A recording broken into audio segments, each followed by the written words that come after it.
Are you going to talk? Yes, I was getting my voice ready. I was going to go. As I wander around the world watching random ass... Listen, it was such a big pause. Damn. King John, Hit it. King John, do your thing, player. What's going on, everybody? This your boy King Germ, one half of Pod and Saved Our Marriage. Each and every Friday, Queen Germ and myself drop an episode to show the people how Pod and Saved Our Marriage. Now, we're not like most married couples. Most of the time we disagree, but that's the beauty of the show. So when you get to listen to Sparrows on the Review, come give us a listen. Each and every Friday on any DSP, go look for Pod and Saved Our Marriage. Whoa, I'm JR. And I'm Stacey. Man, I'm back. Well, I always feel like I'm back from somewhere. I don't know where. I know. I mean, I guess it's because we do so many at a time. It kind of feels like we haven't recorded for this show in a long time. Right, and I record for 3 shows. One show I don't even really record for. I got to start recording for that shit. Right. I mean, you had an arsenal of like a year's worth of episodes, so I can see why you didn't. Right. So what are we talking about today? Studio Ghibli. Okay, this is called Howl's Moving Castle. Now, I gotta be honest here. The name that came across about Howl's Moving Castle, we were inside this store in Atlanta called Box Lunch, and we kept seeing this motherfucking shit in a frying pan or some kind of fire. And I was like, what the fuck is this? And Stacey looked at it, and then we looked at 2 pieces of jewelry that like broke apart, and I was like, this shit'll be cute, but we didn't know what the fuck it was from, so we didn't buy it. Like, you know what I'm saying? Like, you don't just buy something and you don't know what it is, right? Right, well, we hadn't seen that movie yet, and I kept telling you, I said, it's from that one movie, and at this time I didn't know what the title of it was, but I had seen it, like the previews on, where do we watch these, Max? Yeah, we watched them on HBO Max. Not HBO Max, it is now Max, formerly known as HBO Max. Right. But we kept seeing those, and I was like, I think it's from that one movie that we keep meaning to watch. And it's not like we picked these in any type of specific order, but we kind of picked what drew to us first as far as artwork. Yes, and this movie was nominated for an Academy Award for Best Animated Feature, but lost to Wallace and Gromit, The Curse of the Were-Rabbit. That's some bullshit. I mean, it says it won several other awards. And this movie had some great voice talent in it.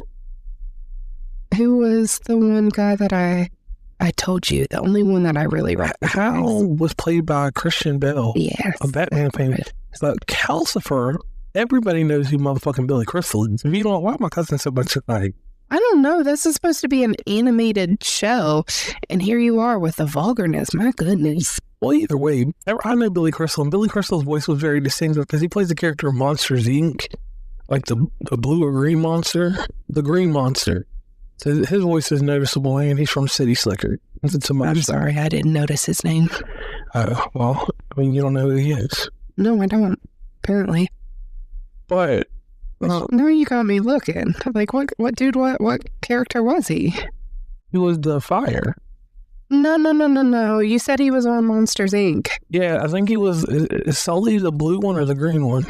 Y'all excuse me while I punch him in the guts. What's the green one called with the one eye? He was the one-eye joint. Anyway, so do you know any other names? No, I don't know any of these other people. I thought I knew who Crispin Freeman was, but I don't know who we had.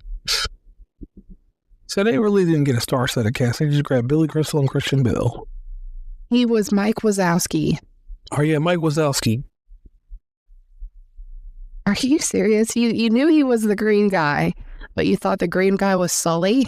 Listen, everybody knows when we do the Pixar episode, you will hear my disdain for Monsters, Inc. in several Pixar movies. Okay, well then we need to do it next because I need to understand why you dislike Monsters, Inc. I mean, we might do that shit later, but it's not important. It is important to me because I need to know this. Okay, we'll do that. Okay, thanks. So, either way, what I've noticed with Studio Ghibli in its marketing strategy in the United States, it's movies. It's My Neighbor Totoro. It's Spirited Away, obviously, which is the biggest one to me. What else?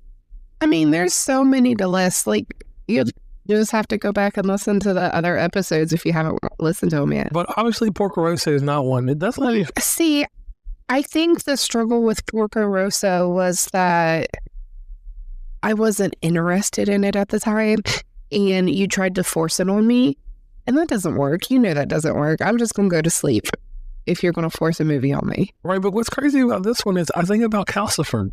And we watched this movie in 12 to 14 different settings. No, we didn't. I think it was like 4. But this is for adult ears only, this next statement. We participate in some extracurricular activities that cause us to go to sleep early. So I can't help it if you always want to watch these shows when we are participating in extracurricular activities. Yeah, straight up. But the thing is like, either way, so we got through this movie. I mean, it took us like 15 days to watch it 4 times, yeah. But it was like over 15 days, like. Right, and like, I mean, I do want to go back and watch it and watch the whole thing together, but I'm on a kick right now. I don't want to rewatch any movies. I don't want to do it. Except Moana too. She's like, I mean, that's different. That's my show. That's something I'm interested in. Okay, so I can run with that. So either way, this movie takes place, and it has like a steampunk type deal that goes on with it. So one thing that I didn't know, it says influenced by said person's opposition to the United States invasion of Iraq in 2003. The film contains strong anti-war themes. Now, this is information that I'm getting from Wikipedia. So if this is incorrect, you can blame Wikipedia. It says that the person stated that he had a great deal of rage about the Iraq War, which led him to make a film that he felt would be poorly received in the U.S. Damn. Right. So I had no idea about that part when we started watching it. Like, I saw it as a Studio Ghibli movie, and I'm like, ooh, hey, let me watch that. Right. Because there's so many of them, and it's like, I'm going to be honest with y'all. I got this one mixed up. This one is called The Moving Castle, and then there's another one that has Castle in the title. Yeah, Castle in the Sky. Castle in the Sky or something like that, yeah. And I mean, I've sat through and I slept through Cat Returns and shit. That's a whole nother one. Yeah, I went to sleep during that shit. But anyway, because I like cats. And I don't know, like this one, like it was hype. Like, it got me hyped because it had the right characters in it. But it had some Howl. I'm gonna be honest with y'all. Howl was out here doing some wild shit. He was going through dimensions and shit, and he was fighting. And the girl that fell in love with him, because she fell in love with him, then she became old. Right, but that's kind of like the whole point of the movie is, I mean, the way that I interpreted it is, you know, she had to go through these consequences because did she do something? She did something, right? She crossed the old witch, like the old witch got mad. So did he. So it's like she kind of punished him as like, you know, basically if it's true love, then he don't care how old you are or something. Right. Is the way I interpreted it. And if y'all interpret it differently, make sure you let us know down in the comments because we do read those eventually. Yeah, 6 months later. Listen, I can't help it. I didn't get a first comment notification until on this past week's episode, and I'm like, oh snap, there's like a whole bunch of comments that I missed because sometimes I don't get the emails. Sometimes you get in there and get them and delete them before I have a chance to look at them. So definitely leave something on Spotify because we do check for it now. We'll check at least once a week. Yep. So like the evil witch like was cursing and doing all this gangster stuff. She had these old like shadow monster things roaming around the streets trying to catch Howl and his people. And then something happened. They all ended up having to go find this other lady that sits in a chair, old lady. And the old lady does some crazy stuff and turns the old witch into a baby old witch. Like she makes her insane and stuff. And then they start like nursing the old witch, like the witch, the evil one.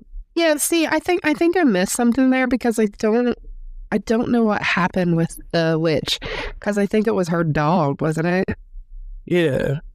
And like, I don't know. I missed that part somehow. So I was confused on how the lady and the dog got involved. But it's like, oh my gosh. And then the thing is, Calcifer throughout this whole thing, what he says is, if you let me go out, Howl will die. Right. And for the life of me, I never completely understood that statement until it was the end of the movie. Right. And we're not going to give that away because we really do want to encourage you to go watch this movie over on Max. Or you can purchase the movie if it is available. No doubt. So I'm going to say like this one was a good one. I like this one. It was. It moved up on my category. Porco Rosso is gone. Even though I've got a still box and that shit, like I'm trying to sell the still box on the low if you want to buy it. No, I'm just playing. Any of these movies, if you want to donate them to me, let me know. I am a fan of all of this. I haven't found one I don't like.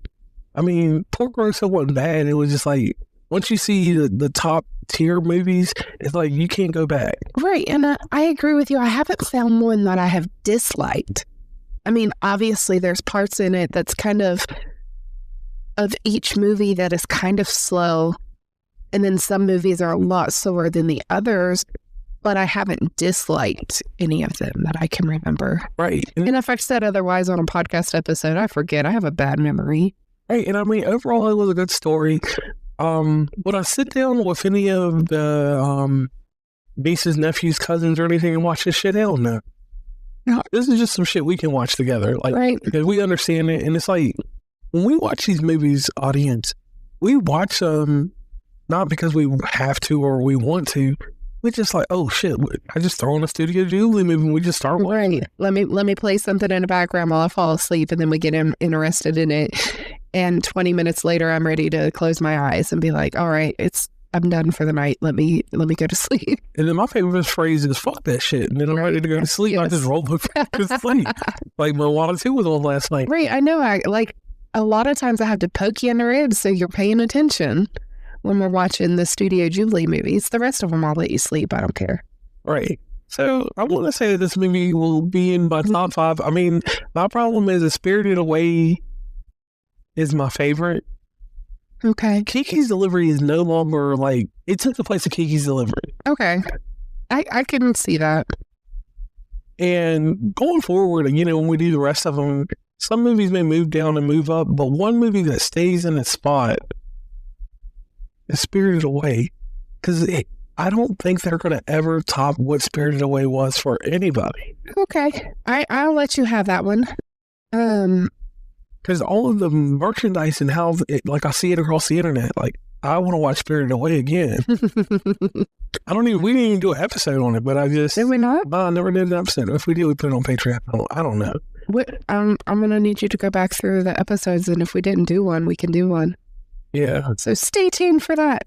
Well, on that note, we want to thank everybody for tuning in. Again, this is like a quick episode. We like these short ones, get straight to the point.